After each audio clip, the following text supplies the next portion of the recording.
These are suspension squats with a single arm layback. What we're doing here, we've got that suspension point set up nice and high, rigid straps with no flexibility at all. We're going to hold it with one hand. We're going to squat back like we do with a good normal squat, letting our knees follow our toes there, sitting back in the hips. Spine's going to remain straight except for the fact that it's going to rotate here. So as we sit back, we're going to hold on with one hand to both handles. Take the other hand and reach it back and down. If you can make it down to the floor, great. Or you don't really have to. You can just lay back to a good point. We get a good long length. My shoulders are still engaged back here. Don't let that shoulder get away from you. I'm still using my back muscles here to pull my shoulder and keep it secured in there so that I can then pull and lift back up and then reach with that top hand.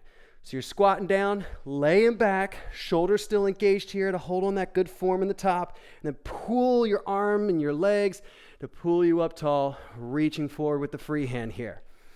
These are squats with a single arm layback using our suspension bands. Take your time. This is going to take quite a bit of stability built up in your shoulder.